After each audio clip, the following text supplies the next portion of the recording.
Hello and welcome to Good Morning UK Have Your Say, a Force for Good's mid-morning show coming to you live from our Nerve Centre here in the heart of the great British city of Glasgow. With me, your host, Alistair McConaughey. And this is the programme where we're British, we love the UK and we want to stay together. And it's your respite for an hour from the craziness of the world out there.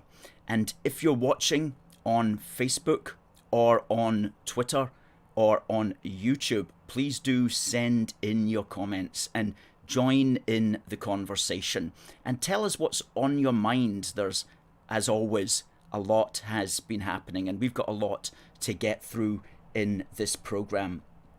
Our guest today at the top of the hour is the legend who is Max Dunbar. He was out with myself last Wednesday. We were doing some activism outside Holyrood, and I want to just tell you about that and the sort of things that we learned from that. And Max and I are going to be talking about the anti-free speech law, which unfortunately was passed, although to nobody's surprise. We knew that was coming, didn't we? So please do fire in your comments, folks, and please do tell us where you're watching. Good morning to Ryan, who says good morning to all proud Britons from across the United Kingdom. Good morning to you, Ryan. Always good to see you in here, and always good to see TC as well. Good morning to all fellow Unionists from all over the world. And to James also, a very good morning, James, and Sandra. Sandra, good to see you, and I hope you're keeping well, Sandra. So, where shall I begin? Firstly, I want to thank the person who sent in some documentation to the office this week. Our office, or maybe what we should call our media briefing centre, which is what Boris Johnson calls his new centre, which he spent 2.6 million on. We didn't exactly spend 2.6 million on our background, but nevertheless we've managed to cram in more Union Jacks than he managed to cram in. If you count them there, 7 Union Jacks in our media briefing centre compared to only 4 in Boris Johnson's £2.6 million briefing centre. So where's the best bang for the buck? We think that's with a Force for Good. Samuel, hi. Good morning, watching from Gloucestershire. And Tommy, morning from Newcastle. David Davis had something to say last night, didn't he? Indeed, we'll touch on that. Karen, good morning. And Bob also watching from the Philippines. Fantastic. I hope you've got hope it's a good day or evening out there in the Philippines, Bob. And Linda, always from southeast London. I hope it shines. I hope it's some nice weather in southeast London. It always seems to be overcast down there, Linda. Let's hope that the summer's going to bring some nice weather for you. Alan, hi to you. And Francis, morning from Scotland. How do you do, Francis? And Maggie, and to Alan. I'm good, Alan. Hope you are too.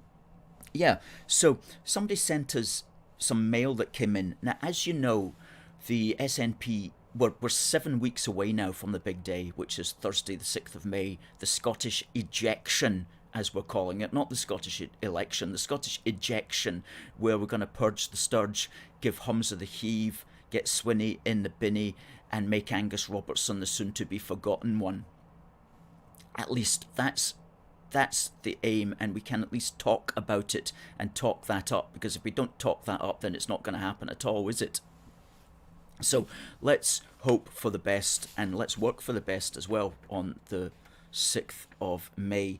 Now, of course, the Scottish National Party never miss a trick. If you've gone or had any dealings with your local SNP councillor or MSP or MP, then you will be on their database and they will legally be able to use your name and address. So don't be surprised if you get documentation through from them encouraging you to vote by post, and they'll send you a letter like this. I've cut out the address of the person that it was sent to, but you've got a lovely picture there of Nicola, and she'll be telling you that in normal times a postal vote is easy. Amidst the pandemic, they do like to call it a pandemic, it's your safest option. Your safest option. Otherwise, you might all die by going to the polling station. You know, ramping up this fear. They're always ramping up the fear. Everybody's doing it, ramping up the fear of the great outdoors.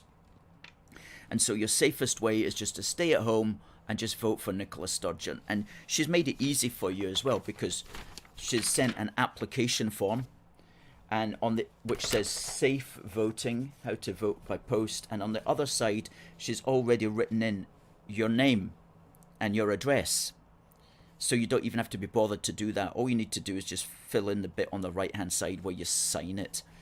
And then you sign that, you send that away, and you're registered to vote by post, and you'll get your postal ballot. They've even given you an envelope as well of where to send it to. And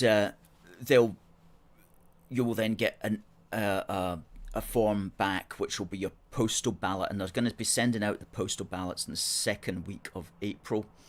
And to if you do want a postal vote, by the way, if you do want one, then you need to apply for it now, and you apply for it at registertovote.com. Let me bring this up. Let me bring up where you apply for it. You apply for it there. If you do want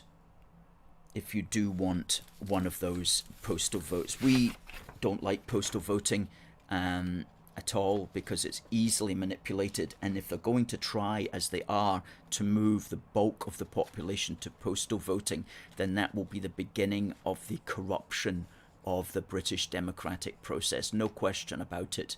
When you start to move a majority of the population to postal votes, you simply, the system will not be able to cope with it, and it will fall apart, and it will be easy to manipulate. So that's the sort of way that they're going at the moment. So we don't approve of postal votes, but if you do want one for some reason, you're going to have to apply before Tuesday the 6th of April for that, okay? Before Tuesday the 6th of April, if you do want the postal vote.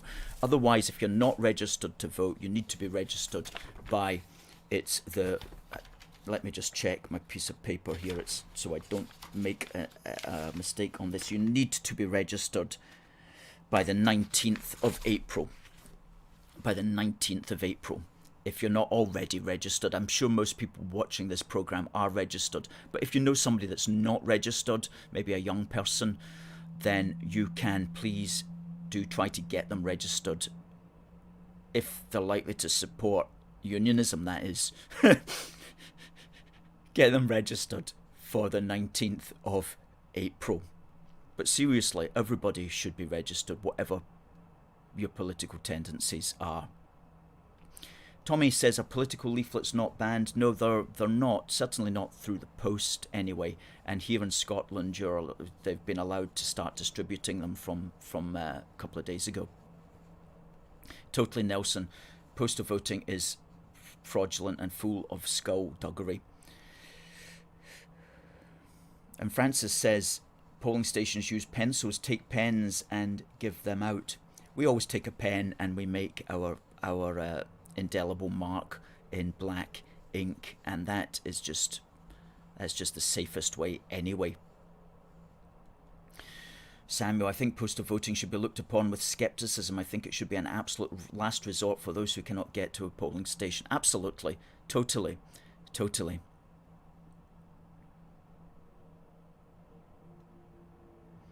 Alan says the only people who should be able to postal vote are pensioners and the disabled. Yes, and even if you're a pensioner, only if for some reason you can't make it to the polling station, because it's a good thing actually to do the ritual, to get up, going to the polling station, doing my democratic duty, as it were, the the thing that many people fought and died for.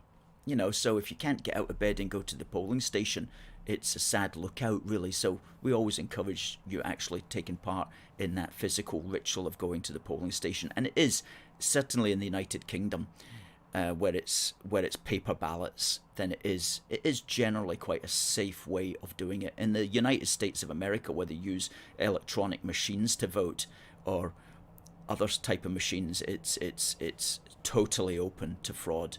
Totally open to fraud, and we've spoken about that in the past. How American the democratic system holds together. I think it's just an illusion over there. Anyway, here in the United Kingdom, we still do have paper ballots, and generally speaking, these are well counted, and they are safe. And we do generally have a democratic system here in the UK that works very well.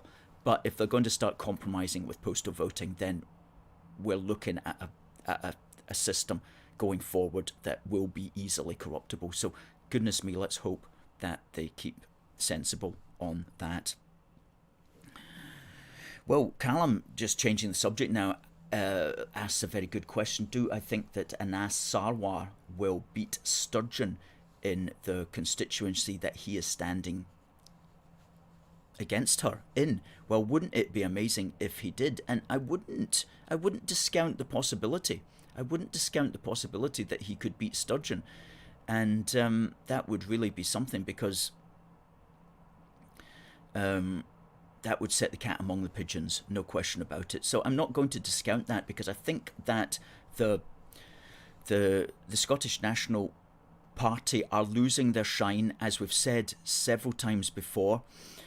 Definitely losing their shine. Now, some people will have seen David Davis in the House of Commons yesterday, and he had documentation, he claimed, that proved that, let me just see this, quote, "I have it on good authority that there exists from the 6th of February 2018 an exchange of messages between civil servants suggesting that the First Minister's Chief of Staff is interfering in the complaints process against Alex Salmond. If true, this suggests the Chief of Staff had knowledge of the case in February, not April, as she has claimed." So we're looking at more problems for Sturgeon, which, if true, will mean that she will have to resign. If she's found to have breached the ministerial code, even Sturgeon, I can't see how she is going to be able to survive that. Whether that comes out before the 6th of May or after depends on various things. But if that came out before the 6th of April, then that's a game changer, a complete game changer. So lots to be excited about, quite frankly. Lots to be excited about, because we could be looking at purging the Sturgeon. We could purge the Sturge after all. These things can happen, and we've got to talk them up, just as we talk up about giving Humza the heave and getting Humza out and sacking Humza. These things are possible. They are possible. They won't. They're not for certain, but unless we're speaking about them, they're not going to happen at all.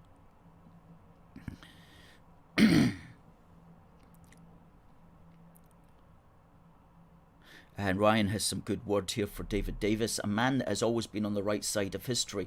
He was right to campaign for the UK to leave the EU, and he's right now in saying that legislative devolution has been an abysmal failure. It's certainly done nothing to hold the United Kingdom together. It's only simply empowered the Scottish nationalists. And Sue agrees that Purge the Sturgeon is a brilliant idea. Gavin says, get the tyrant queen out. and Maggie thinks that Davis was magnificent last night.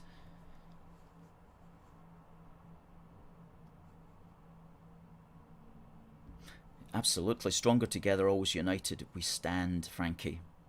Completely agree with that. So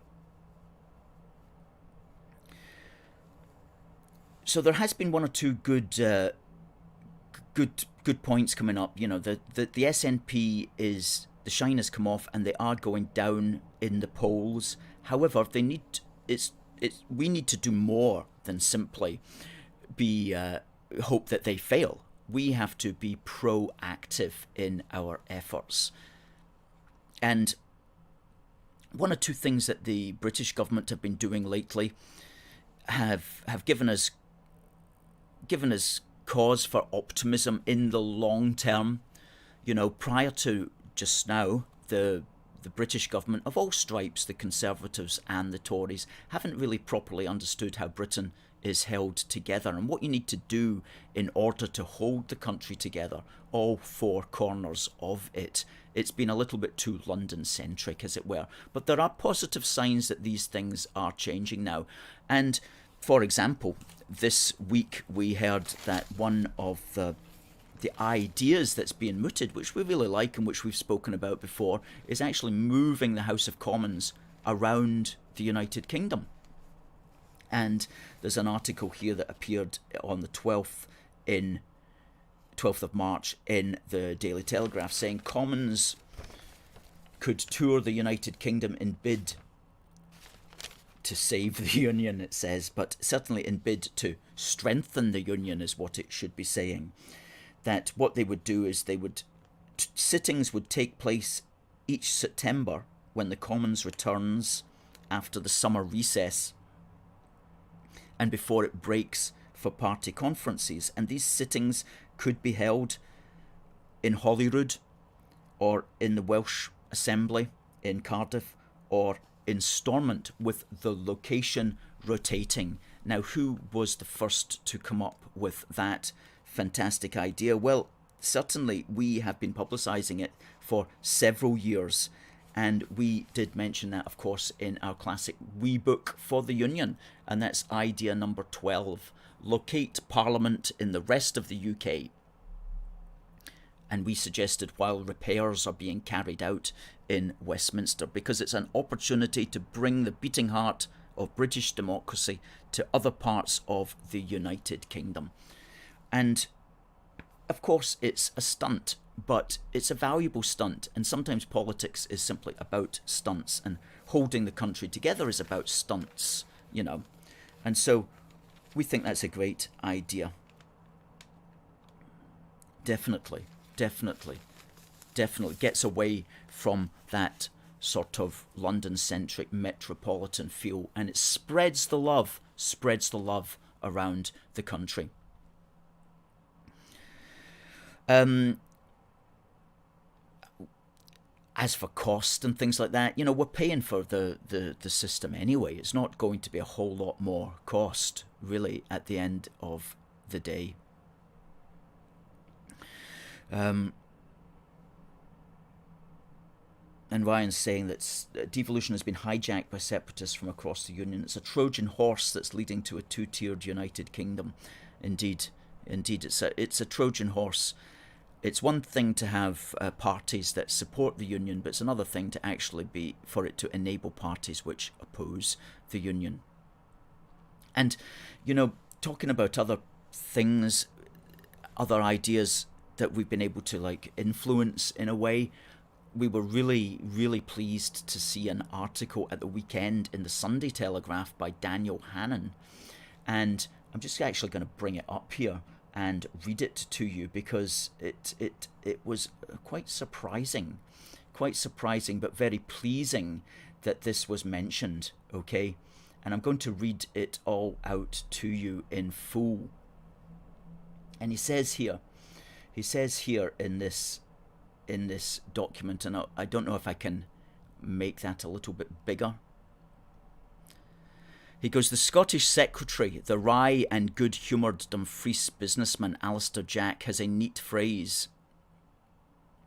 Britain, he likes to say, is a family of nations and a nation of families. Britain, he likes to say, is a family of nations and a nation of families. Well, I wonder where he heard that phrase from. That, of course, was coined by A Force for Good, and we talk much more about our nation of families rather than a family of nations. We speak much more about our nation of unions than we do about a union of nations, because we emphasize the United Kingdom as one nation. And here Hannon continues, most of us have relatives in more than one of the constituent parts, and we dislike the thought of turning these relatives into foreigners. Absolutely fantastic. And that is a winning, that's a winning slogan, by the way, that nation of families. That's a winning slogan, courtesy of A Force for Good. At this time now, it's 10:50. We're going to give this day in British history, because we like to remember the past in order that we can understand where we got to, so that we can understand where we are going. Now, today is, of course, St. Patrick's Day, the 17th of March. And this is the day that St. Patrick is presumed to have passed away. Now, it's also the national day of a British overseas territory called Monserrat, which is located in the Caribbean. And this is an island that's still in British jurisdiction. Okay, it's still one of the parts that used to be in the British Empire that has stayed within the British ambit. And there's 14 British overseas territories altogether, and Monserrat is one of them. And it's just a small island. It's 10 miles long, 7 miles wide, and it was in the mid 17th to 18th century that it became populated by a significant number of Irish people. Hence the National Day also falling on St. Patrick's Day. And the flag, which I'll just bring up here, is a nice flag. It has got the Union Jack in one corner of it, and it's got the blue to symbolize the sea, and it's got the figure of Erin holding a cross, holding a Christian cross there. And the national motto, which is good, is a people of excellence, moulded by nature and nurtured by God. And Monserratians are British citizens, as are all citizens of all the 14 British overseas territories. And so that's St. Patrick's Day, which is also the national day of the British Overseas Territory of Montserrat, located in the Caribbean. And what the Foreign Office does in London is, on the national day of every British Overseas Territory, it flies the flag of that British Overseas Territory, which is a nice little touch, which helps to remind everybody that the British family is worldwide, as a consequence of British history having been worldwide, quite literally. Now, also on this day, the 17th of March in 1938, HMS Belfast was launched from the Harland and Wolff shipyard in Belfast, where it was built 83 years ago today. And of course, HMS Belfast is still with us. That's the ship that is on the Thames that you can visit. At least you can visit it when things get back to normal. So that's HMS Belfast, launched 83 years ago today from Harland and Wolff in Belfast on the appropriate St. Patrick's Day, 17th of March. So that's a couple of little things in British history. And at the top of the hour, just before we bring on the legend who is Max Dunbar, which is going to be very, very shortly, we are going to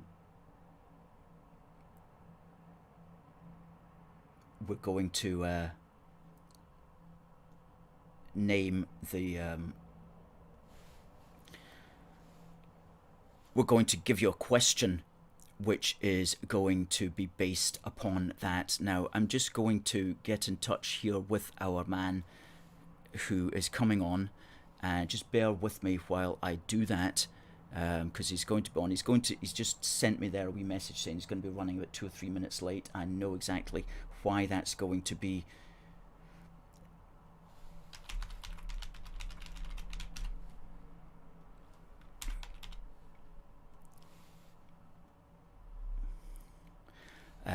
So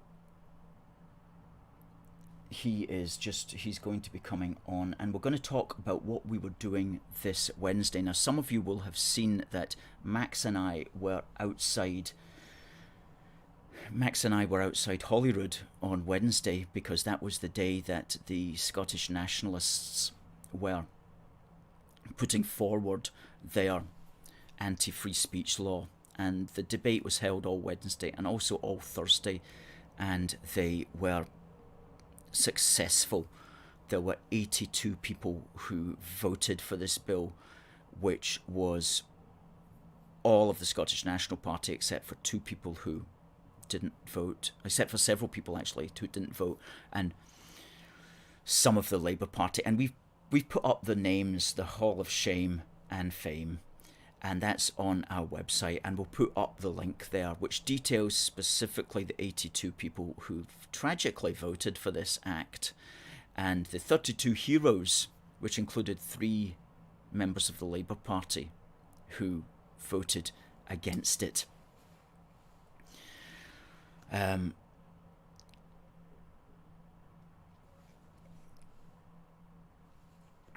Yeah, good. I see my guest is in the waiting room, the legend who is Max Dunbar, and my apologies to Max there for not bringing him in when he was expecting to be brought in. Anyway, so Max and I were outside Holyrood, and we were stopped by a couple of police officers who said that we would not be able to use our megaphone because there was only the 2 of us. That was quite legal for the 2 of us to be there, but they did not want us to use the megaphone because they said that would not be for the purposes of work.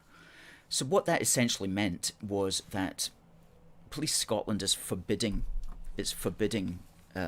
political protest, even of 2 people, which is a sad lookout at the moment. Now, I'm going to bring in Max here, but before I do so, the question to everybody, which was based on this day in British history, is on this day, 17th of March, in 1938, HMS Belfast was launched from which shipyard? What was the name of the shipyard that built and launched HMS Belfast? And if you send that in, please, if you send in your answers to contact@aforceforgood.uk, and at the bottom of the hour we'll tell you who won that competition. The competition is from which shipyard was HMS Belfast launched. The first person who gets the right answer will get a box of Spitfire mints from Stewarts of Scotland. Okay? Nice little box of quality mints with a Spitfire emblazoned there on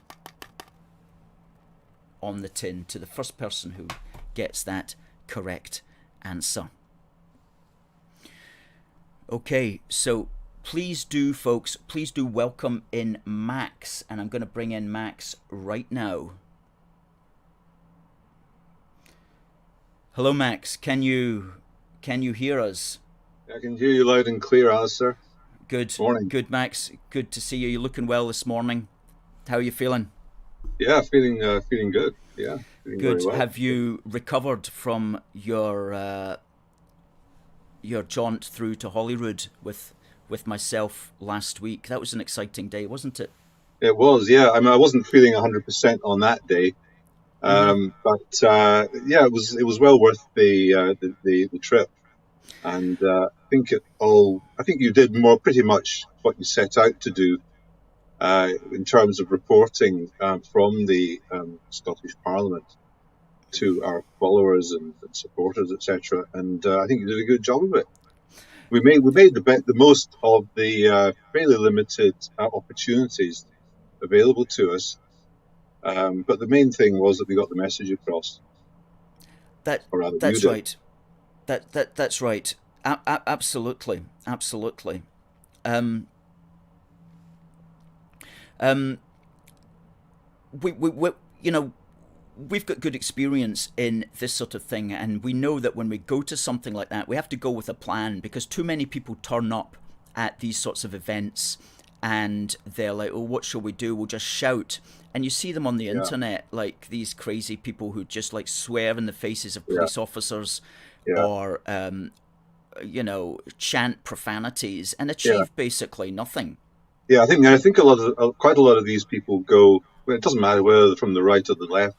They go anticipating a fight with someone, and they're all pent up with aggression. They're ready like a coiled spring to go on the offensive when it's not really either necessary or appropriate. But I mean, I think it comes with getting the most out of a situation like that comes with experience, and we've had experience of dealing with the police and with members of the opposition as well. And at the end of the day, it's really got to be about what we can communicate our views to the general public and our supporters in a coherent and measured way that sounds intelligent and as objective as we can make it. Because That's right. the more objective it is and it sounds, the more credible it is. If you're coming from some kind of sort of wacky extremist position, then you're not going to get your message across as effectively because people will first of all consider you to be probably rather unreliable sort of person, and also emotion gets in the way. You know, I don't think we're guilty of any of that. I think we can look at these events and so on more objectively and report them as such. Yes, I think so. Were you surprised at the reaction of the two police officers who came up to us and told us that we couldn't use the megaphone? Uh, to be honest, I wasn't surprised because I mean you've given me some inkling of the sort of response that we were likely to get from having watched other people doing basically what we were doing before us, and so I wasn't surprised. And also the general attitude of the well police and the authorities towards any kind of demonstration now is one of well basically it's negativity. They don't want people demonstrating, but we weren't there to demonstrate really. We were there more, although we took the megaphone. Um, we were really there to report on the proceedings that were going on within the parliament. I mean, the megaphone would be a little bit of drama, bit of spice to add to the thing. But basically, you'd have been saying more or less the same thing on the megaphone as you said when you were speaking uh, on your phone. I think. Yes, Would I be yes, right in saying that? yes, absolutely. I mean, the megaphone is. I was talking earlier about stunts, and the Mm, megaphone is a stunt, obviously, because you yes. can just get your message out by simply talking to a phone, but having a megaphone and blasting outside Holyrood, it's good to see. It's good laugh and it's good fun, Well, and it creates a bit of people it watch it. creates a bit of drama, and people like entertainment, and in a sense, you're providing that entertainment, which I think you do. You manage to combine entertainment and informing people at the same time. And people are going to, I think people will listen and pay more attention if they're being entertained as well. Absolutely, you have to. One mustn't be too earnest about stuff, No, because at the end of the day, we're all going to die anyway. Is the way I look at exactly. it. So Yeah, you yeah, have to you yeah. have to enjoy life while you can, and but at the same time, you do have to be serious. But you've also got to have a little bit of fun in there as well. Sure, And sure. that's why we always like our little rhymes in there, our little songs, our little jokes, all that sort of stuff, because that just keeps it moving, keeps the energy high. Um, Yes. but I was, were you surprised at the result at the end of the day? 82 SNP people and the majority of the Labour Party, all the Lib Dems and all the Scottish Cabbage Party people voting to silence our free speech. Were you surprised at that, Max? Not in the slightest. No, absolutely not. I mean, at least the Conservatives are. I mean, basically, Conservatives are conservative in name only. But at least they didn't go along with that. I mean, that's something to be said in their favour for once. Yes. Although you always have to think cynically and think, why is there some kind of opportunity for them or some advantage that they can gain by voting against the others. But of course, if they had voted with them, the whole thing, I mean, we really would be talking about a one-party state up here. That's right. That's right. That's right. But I mean, the Yeah. country is run. Scotland is run as a one-party state, effectively, Mm-hmm. because there's no proper opposition um, worthy of the name. I would say, personally, I think that's how I feel about it. Mm-hmm. Mm-hmm. Yes, but You know, some people certainly yeah. do say that. What I mean, I does would go. What I would say is that to have an effective opposition, to bring in this word that's being bandied around, hate.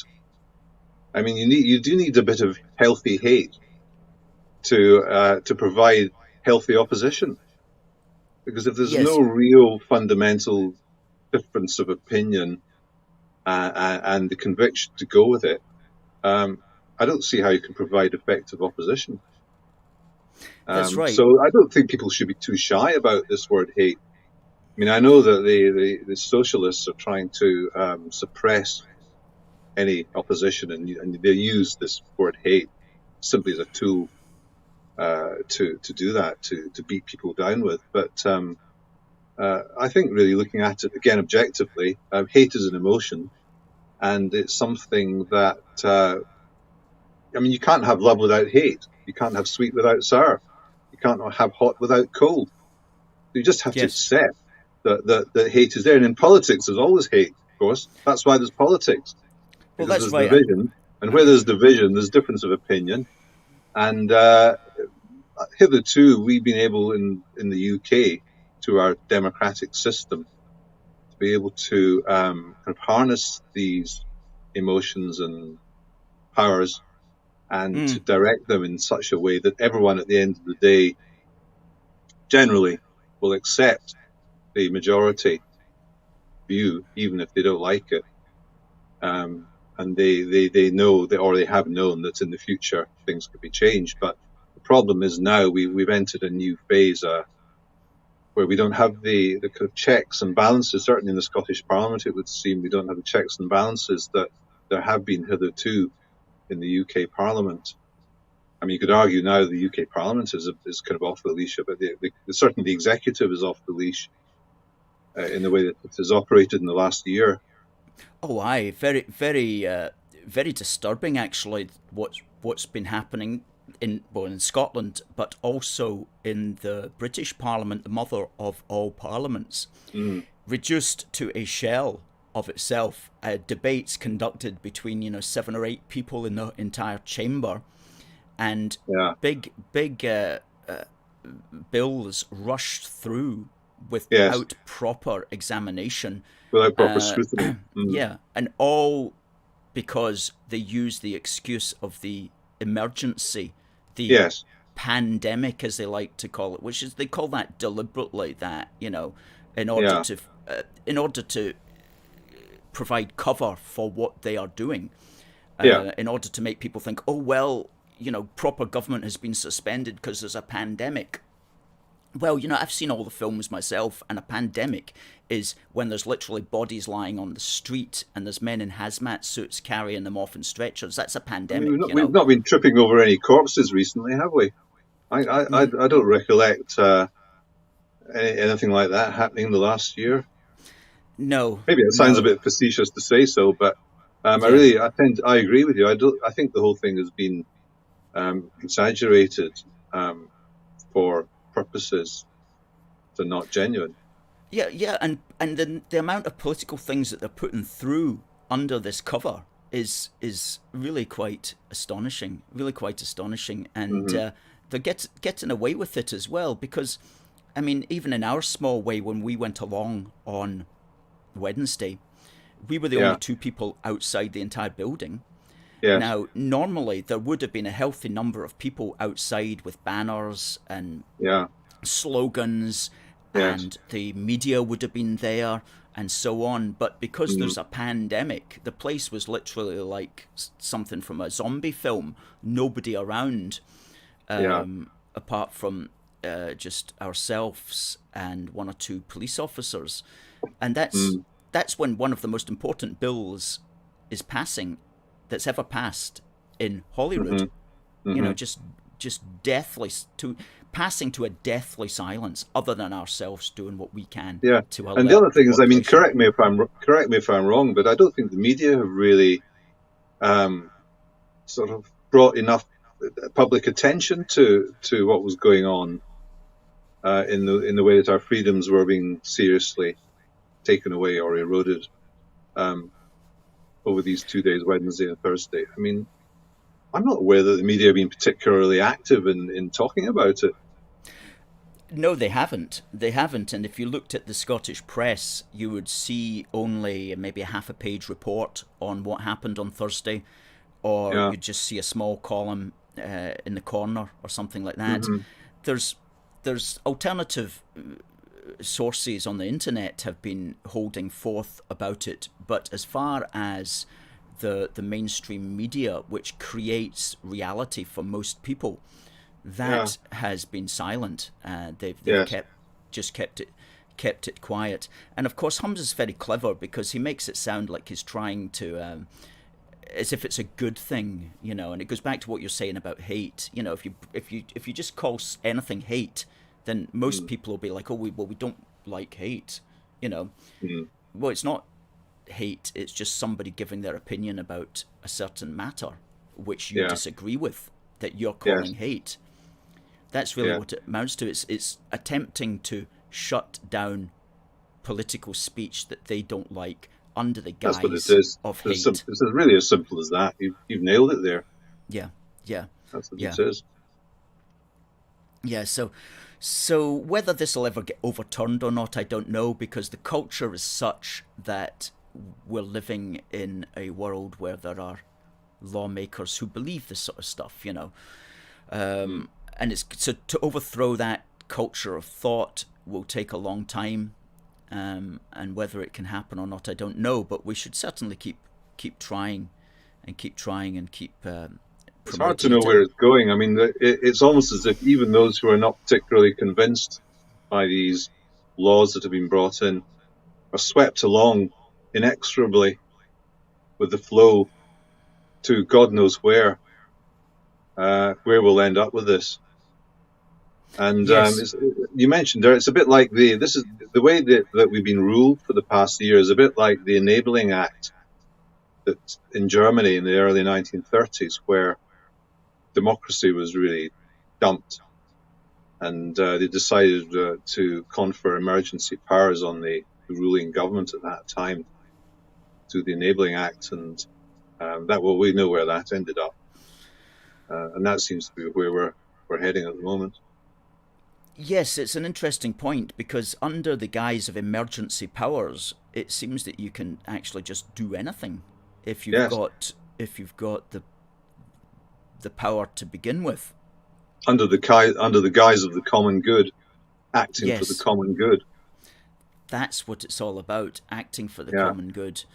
But of course, we know in most cases it's not acting for the common good. It's acting for the good of a very small minority of extremists, activists, cranks, whatever you want to call them. Yes.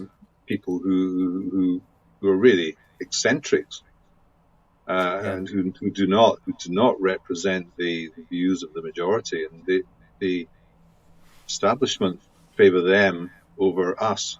Mm-hmm. Mm-hmm. Unless you include us in the eccentrics, perhaps maybe we are a bit, but Well, otherwise maybe we wouldn't be here talking like this. But you know what I'm saying.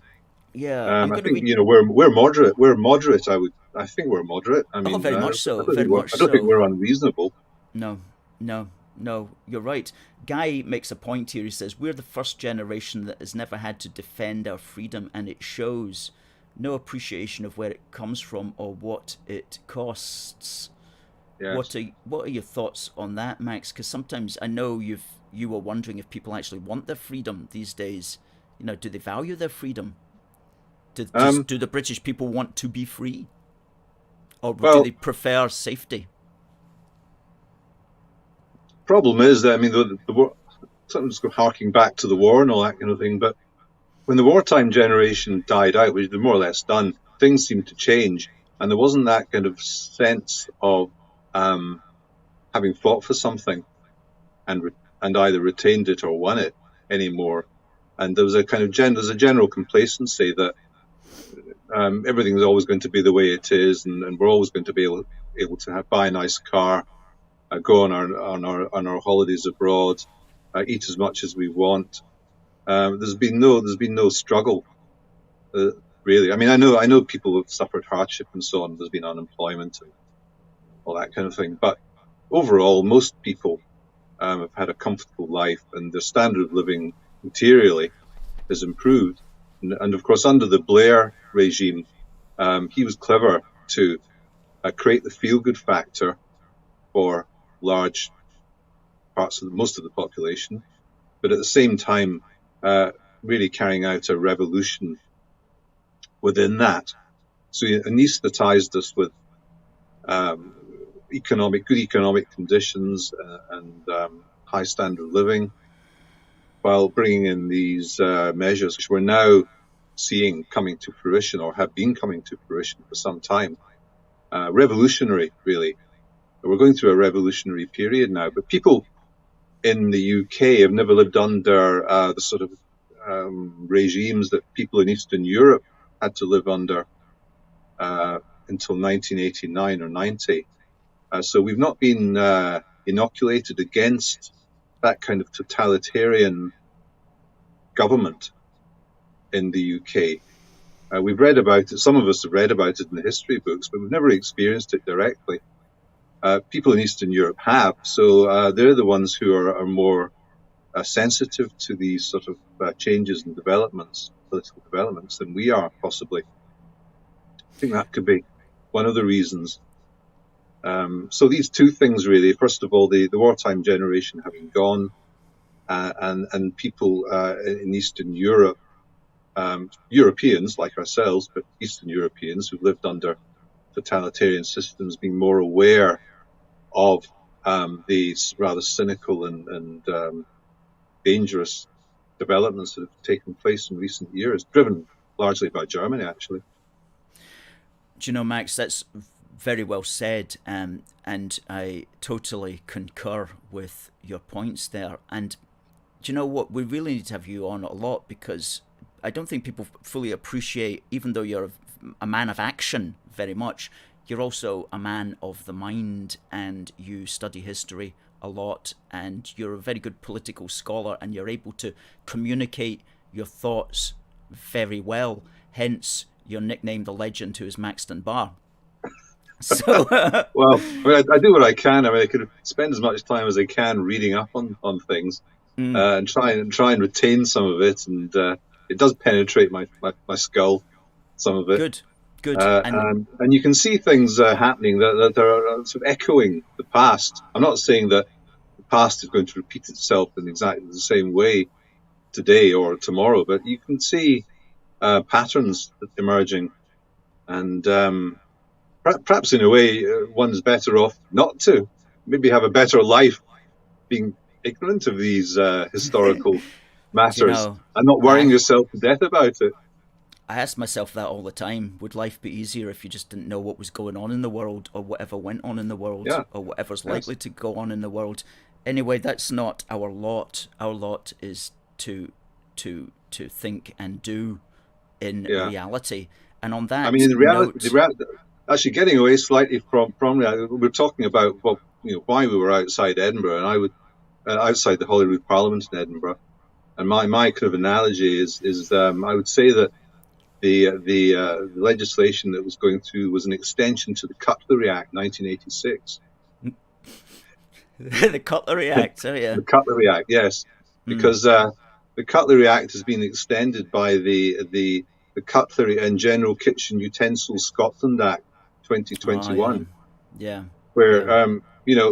spoons have been able to identify as forks and forks as spoons, but now we've got sieves, colanders, and tea strainers wanting to be spoons as well. So we're having Yeah. to bring in legislation to cover them. Because Mm. after all, they're perfectly entitled to identify as spoons if they so wish. That's true, isn't it? That's true. And they need to bring in a statutory instrument to make tea strainers also, Yeah, fit into the same drawer as your colander. absolutely. That wants to be There, a spoon. there is a slight problem with tea strainers and so on. I mean, and teaspoons for that matter. And that's a colonial one because tea, of course, tea planters and Oh the yeah, exploitation of foreign S- labor. slaves and all that. So these spoons could actually be racist spoons. Well, Oh, that changes potentially, everything yeah, entirely then. Yeah. certainly not acceptable in modern Scotland. And not in Granny's drawer anymore. No, They're gonna have to no. go. Yeah, Max, talking about having to go. It's 11:23, and we're gonna have to call this interview to an end. We will have to Okay, have you back on again. We should maybe make this a regular feature, maybe once a month or something like that. Have yeah. you on because you're always very enlightening and helpful. So Max, I'm going to say goodbye, folks. Tommy says get ladled into them, Max. Good one. I will do. I'll go and I'm going to stir it up downstairs with a Yeah. cup of coffee. Yeah, yeah, good, good. Okay, Max, take care, and we'll see you shortly Okay, again. Elsa, Right, thanks. cheers, bye. Bye. Bye.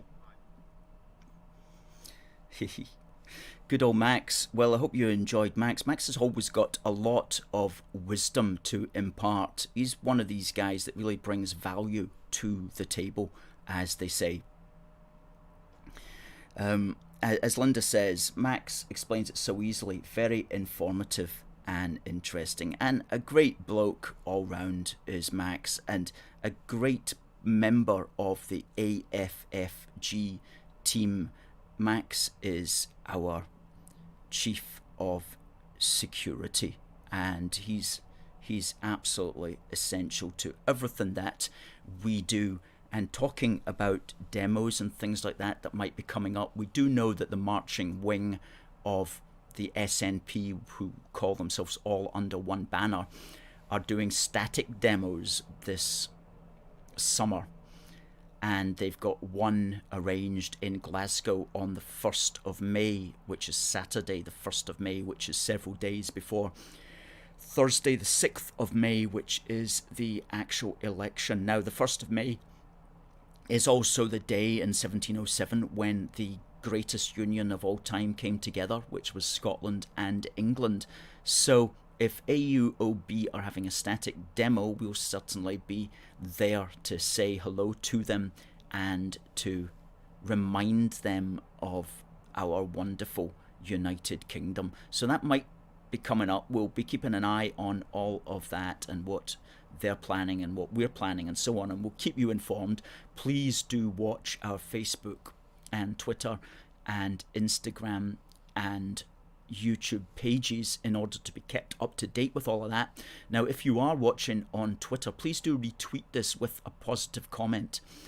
And if you retweet us with a positive comment, then we'll be able to retweet you to over 26,000 people.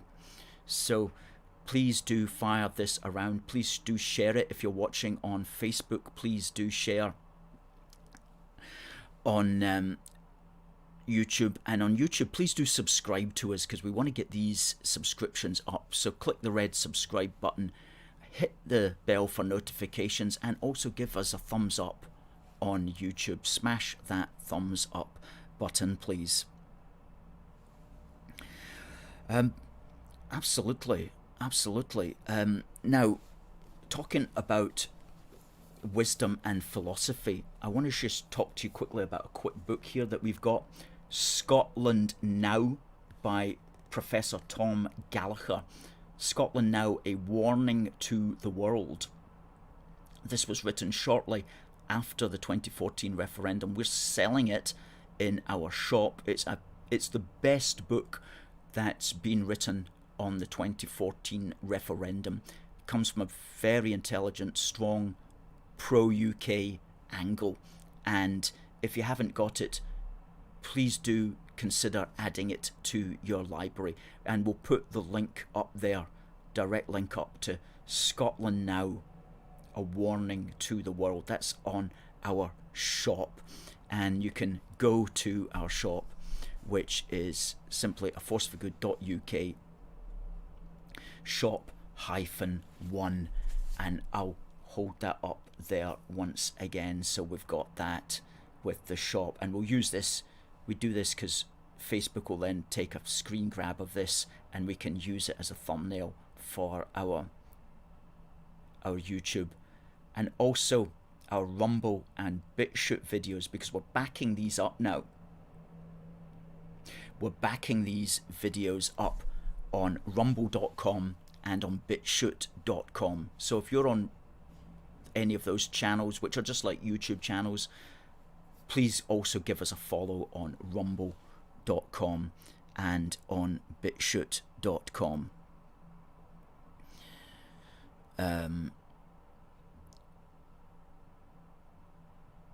Now, there we are, rumble.com, UK A Force for Good, and bitchute.com, UK A Force for Good. Do please follow us on there. Now, I mentioned our competition, and I'm going to see who... Oh, no, that's not that person. That was from last week, sorry. I need to check now who has won this week, and we do have a winner, I'm glad to say. Let me type in their name. We have a winner.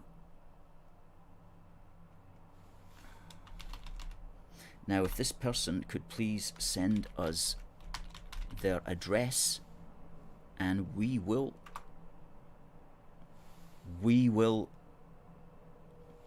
get this straight off to Thomas. Well done, Thomas. The answer, of course, was that HMS Belfast was launched from Harland and Wolff. And we're running a competition every programme which is based upon our This Day in British History spiel, and we'll be giving away mints and shortbread and chocolates and all sorts of goodies. So always fire in your answer, which is to our email, contact@aforceforgood.uk. Congratulations, Thomas. Well done for that. Samuel says, well done, Thomas. And that was Michael, won it last week. Says, congrats, Thomas. As does Alan. Well done, Thomas. Good stuff. And James says, well done also.